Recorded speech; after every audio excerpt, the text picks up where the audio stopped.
Assalamualaikum warahmatullahi wabarakatuh.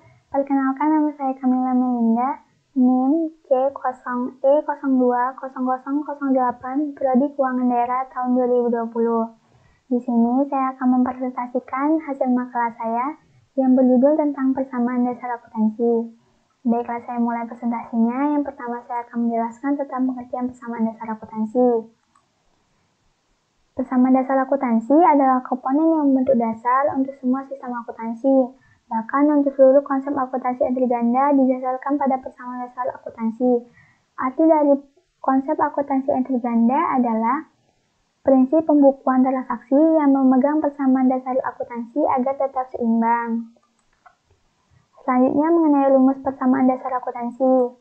Nah, ini adalah gambaran mengenai rumus persamaan dasar akuntansi. Di sini aset sama dengan jumlah liabilitas dan jumlah ekuitas. Liabilitas atau kewajiban dan ekuitas pada dasarnya hanyalah sumber pendanaan bagi perusahaan untuk membeli aset. Selanjutnya mengenai komponen persamaan dasar akuntansi. Yang pertama yaitu ada aset atau aktiva. Aset adalah sumber daya yang dimiliki atau dikendalikan oleh perusahaan untuk digunakan untuk manfaat masa depan perusahaan. Aset dapat berbentuk uang.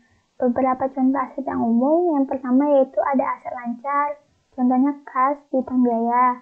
Yang kedua ada aset tetap, contohnya kendaraan dan bangunan. Dan yang ketiga ada aset tak berwujud, contohnya goodwill dan hak cipta. Komponen selanjutnya yaitu ada liabilitas atau kewajiban. Suatu kewajiban dalam istilah yang sederhana adalah sejumlah uang yang terhutang kepada orang atau organisasi lain. Nah, berikut ada beberapa contoh dari beberapa kewajiban yang paling umum, yaitu akun hutang, pinjaman bank, kredit permanen, lalu pinjaman karyawan, dan pinjaman pribadi. Komponen selanjutnya yaitu ada ekuitas. Ekuitas mewakili porsi aset perusahaan yang dimiliki oleh pemegang saham atau mitra. Dengan kata lain, pemegang saham atau mitra memiliki sisa aset setelah semua kewajiban dilunasi atau hutang-hutangnya telah dilunasi. Ekuitas ini sama artinya dengan modal. Beberapa akun ekuitas umum yang pertama yaitu modal pemilik, penarikan dana pemilik, pinjaman karyawan, pendapatan diterima di muka, saham biasa, dan modal disetor. Selanjutnya yaitu mengenai sejarah persamaan dasar akuntansi. Sejarah akuntansi di dunia, akuntansi dimulai sejak ditemukannya sistem pembukuan ganda atau double. Temuan sistem pembukuan ganda tersebut kemudian dibahas dan dikupas tuntas oleh Luca Pacioli, seorang pastor dan ahli matematika dari Perancis, sekaligus juga merupakan guru Leonardo da Vinci. Luca Pacioli juga dikenal sebagai bapak akuntansi. Kenapa dia dikenal sebagai bapak akuntansi? Karena ialah orang pertama yang menulis buku tentang sistem akuntansi yang ia teliti dari para aktivitas para pedagang di Venezuela di Italia. Selanjutnya mengenai sejarah akuntansi di Indonesia. Sedangkan untuk di Indonesia sendiri, akuntansi dimulai diterapkan sejak tahun 1642.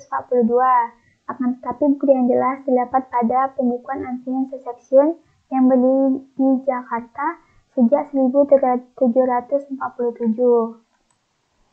Yang terakhir yaitu mengenai peranan persamaan dasar akuntansi. Di sini, persamaan dasar akuntansi memiliki peran untuk mengetahui tentang perubahan dasar kekayaan dalam perusahaan di setiap transaksi yang terjadi. Selain itu, peran dari persamaan dasar akuntansi adalah untuk dapat mengetahui beberapa aktiva yang sudah digunakan dan dibelanjakan dalam suatu periode akuntansi. Nah, jadi persamaan dasar akuntansi ini adalah hubungan antara harta, hutang, dan modal, dan kegunaannya adalah untuk mencatat setiap sistem akuntansi yang terjadi pada setiap transaksi pada sebuah perusahaan. Maka dari itu, penting bagi kita yang ingin membangun sebuah perusahaan atau sebuah bisnis untuk mempelajari tentang persamaan dasar akuntansi ini.